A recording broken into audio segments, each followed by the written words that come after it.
সবাইকে ICT corner YouTube চ্যানেলের পক্ষ থেকে আরো একটি শিক্ষামূলক আপডেট ভিডিওতে স্বাগতম জানাচ্ছি।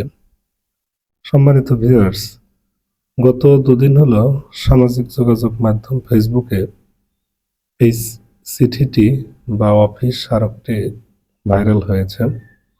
যদিও এই চিঠিটি 2021 সালে জারিকৃত। মূলত এই চিঠিটি হচ্ছে নবনিযুক্ত কর্মচারীদের উৎসব ভাতার প্রাপ্যতা। যে সমস্ত কর্মচারীগণ সরকারি, আধা সরকারি, রাষ্ট্রীয় মালিকানাধীন এবং স্বশাসিত প্রতিষ্ঠানে কর্মরত আছেন, তাদের উৎসব ভাতা কি পরিমাণ হবে, কি হারে পাবে, সে সংক্রান্ত কিছু বিষয় এই অফিস আদেশে উল্লেখ আছে। অফিস আদেশটি গণপ্রজাতন্ত্রী বাংলাদেশ সরকার অর্থ মন্ত্রণালয়ের অর্থ বিভাগ কর্তৃক গত 23 আগস্ট 2021 খ্রিস্টাব্দ তারিখে জারি করা হয়েছিল। এখন এই জারিকৃত পত্রের কার্যকারিতা আছে কিনা সেটা আসলে জানা নেই। তবে অনেকেই চাচ্ছিলেন যে আসলে এই পরিপত্রটি যেন শেয়ার করি, তারই প্রেক্ষিতে শেয়ার করা।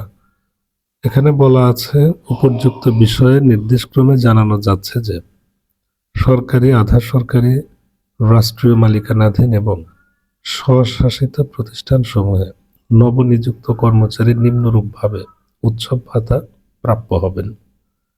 এখানে বলা আছে, একজন নবনিযুক্ত কর্মচারী যে মাসে উৎসব অনুষ্ঠিত হবে সেই মাসে তার পূর্ববর্তী মাসে যত তারিখে যোগদান করুক না কেন, যোগদানকৃত পদের মূল বেতনের সমপরিমাণ অর্থ উৎসব ভাতা হিসেবে প্রাপ্য হবেন।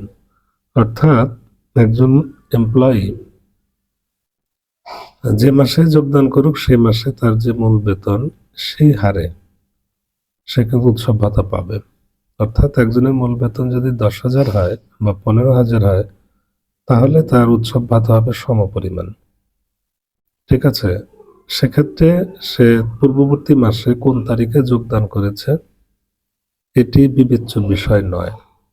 এখন প্রশ্ন হলো যে স্যার, এই নিয়মটি কাদের ক্ষেত্রে প্রযোজ্য? যেহেতু এখানে বলা আছে সরকারি, আধা সরকারি, রাষ্ট্রীয় মালিকানাধীন এবং স্বশাসিত প্রতিষ্ঠানে, সুতরাং এটি এমপিওভুক্ত শিক্ষক কর্মচারীদের ক্ষেত্রে প্রযোজ্য হবে কিনা সে বিষয়ে আসলে নিশ্চিত নই। তবে আমাদের কর্মচারীরা এখন 50% হারেই পাচ্ছে। এর আগে তারা 50% পেত, শিক্ষকরা 25% পেত, এখন কিন্তু উভয় সমান পাচ্ছে। তো আপনারা অনেকেই চাচ্ছিলেন পরিপত্রটি যেন আপনাদের সাথে শেয়ার করি, সো সকলের উদ্দেশ্যে শেয়ার করা। আপনি পরিপত্র থেকে কি বুঝলেন বা আপনার কতটুকু বোধগম্য অবশ্যই মন্তব্য করবেন। আর এটি এমপিওভুক্ত শিক্ষা প্রতিষ্ঠানে কর্মরত কর্মচারীর ক্ষেত্রে প্রযোজ্য কিনা অবশ্যই চিঠিটি ভালো করে দেখবেন, দেখে তারপর মতামত করবেন। ধন্যবাদ সবাইকে।